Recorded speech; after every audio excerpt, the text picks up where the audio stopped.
morning, at least good morning for me. This is obviously not legal advice, subscribe or don't, but this is a quick video to go over the firings that occurred apparently in Buffalo about Tesla and my quick read on what the potential remedies are. First, I'm not a labor lawyer, but I don't think it takes a labor lawyer to do this analysis. But apparently there were employees that were fired at Tesla in Buffalo. And there's something called the National Labor Relations Act, and that basically prohibits an employer for firing someone who is trying to organize a union or engage in union activities, and that's per Section 8A3 of that act. However, of course, there's exceptions to that, and you can lock out employees defensively in response to certain kinds of unprotected strikes, like strikes that are designed to coerce employees to join unions or to encourage third parties not to do business with the employer. And so an employer can terminate employees for such type of conduct, and of course it would have to be proven, as long as it's not motivated and designed to kill union activities. A strike done to coerce non-union employees to join a union is certainly not protected, and also a strike done just for the purposes of getting a union recognized or picketing done as such is also not appropriate. So those would be reasons why you could fire an employee. So if there's a claim violation, a claim is submitted, eventually it goes up to an administrative law judge, which is not the same as a federal court judge. They're not Article 3 judges under the Constitution. They don't have lifetime tenure. And they will then have a trial. It's a more informal type of trial.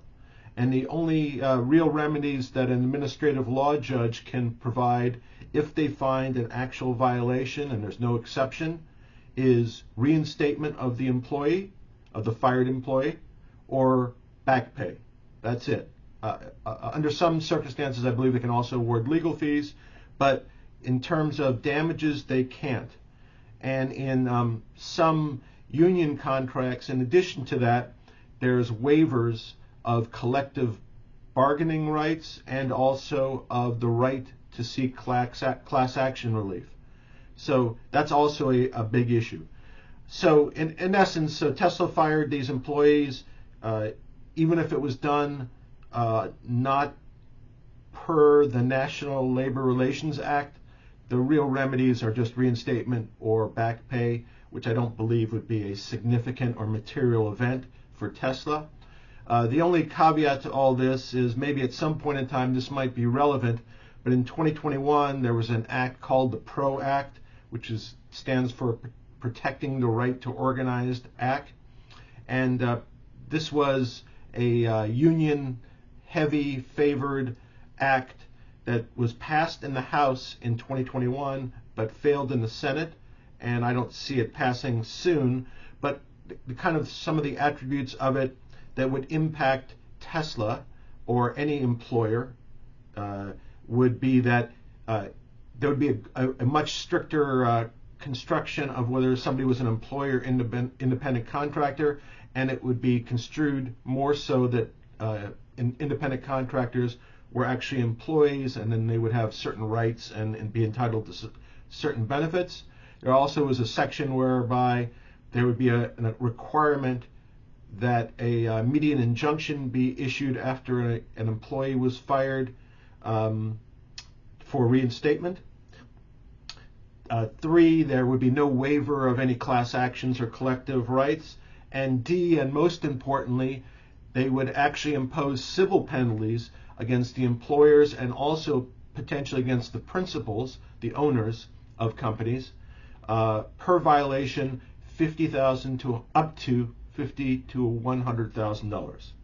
Again, this has not passed, but if these provisions eventually came into law, it obviously would impact how employers would treat independent contractors or employees.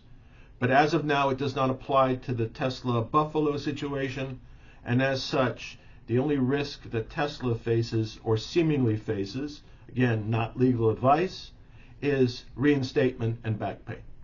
And again, there may be defenses to those claims. Have a good day.